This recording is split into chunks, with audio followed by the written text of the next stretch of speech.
মালিক আর আমি সামান্য চাকর, তারপর তুমি আমার বোন কইলা? মালিক তো একমাত্র আল্লাহ, আমরা তো পাহারাদার মাত্র। তাছাড়া বোন তুই কিছু কবি তাড়াতাড়ি কর, আমার আবার বাজারে যাইতে হবে। তুমি এবারে মালিক হয়েও কামলার মতো খাটতেছো, আর ওই ভণ্ডকুলা সুন্দর মালিক সেটা বসে রয়েছে। খালামাও তারা নিজে খোলা মনে করতেছো। তুমি কিছু একটা করবে জান। আমি কি করব? আমার কথা কে বিশ্বাস করবো? আমি একটা কাজ করি, ওর খাবারের ভিতরে বিষ মিশাই মাইরা ফেলাই। নাউজুবিল্লাহ, এমন কথা মুখে আনিস না বোন। আমার জুতা ময়লা হয়েছে, পরিষ্কার।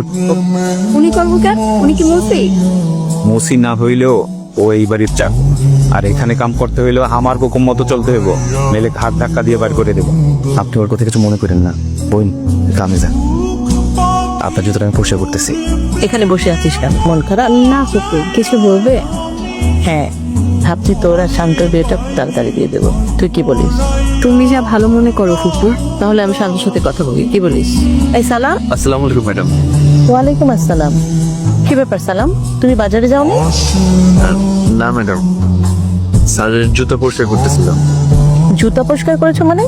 তুমি জুতা পরিষ্কার করবে কেন? না মানে স্যার কইলো তো। ভাই বলে তোমাকে দিয়ে ও জুতা পরিষ্কার করাবে? শান্ত, শান্ত, তুমি নাকি ওকে দিয়ে জুতা পরিষ্কার করিয়েছো? জি আম্মা, ও তো আমাদের বাড়ির কাজের লোক। ভুল। আমাদের বাড়িতে যারা কাজ করে তারা আমাদের বাড়ির পরিবারের সদস্য। তুমি এতদিন এখানে ছিলে না, তাই কিছুই জানো না। তুমি ওকে দিয়ে জুতা কেন পরিষ্কার করিয়েছো? আম্মা, তুমি সামান্য এই কাজের লোকের জন্য আমার সাথে এমন করতেছো? তুমি অন্যায় করেছো, ওকে দিয়ে জুতা পরিষ্কার করে তুমি অন্যায় করেছো। চৌধুরী পরিবারের ছোট চৌধুরী সাহেবদের আসসালামু আলাইকুম রহমতুল্লাহ। ওয়ালাইকুম আসসালাম। চেয়ারম্যান সাহেব, আপনি নাকি আমার মায়ের সম্পত্তি হাতানোর জন্য চক্রান্ত করছেন। এতদিন তার ছেলে ছিল না, এখন তার ছেলে চলে আসছে।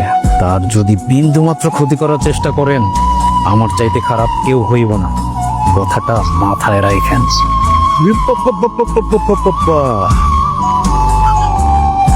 আমি তো ডরাইছি ছোট চৌধুরী সাহেব। আরে ডরে রাশেদ, আমার হাত পা কেন কাঁপতেছে?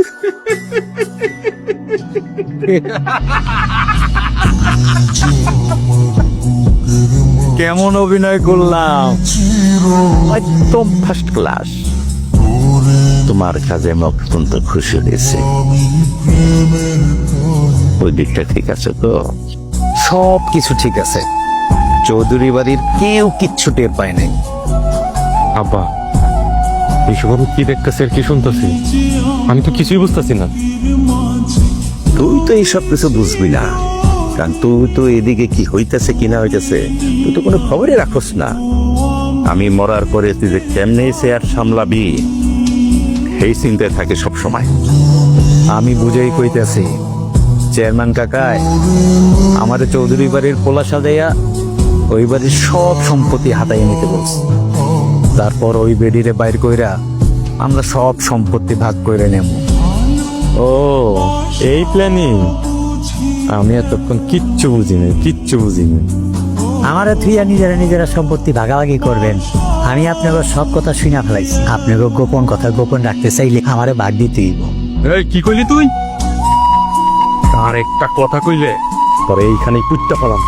রাশেদ, কামরা ঠিক হইতেছে না কিন্তু। আবার কথা কর, পরে থাপড়ায় কিন্তু পাগল বানায় ফেলবো।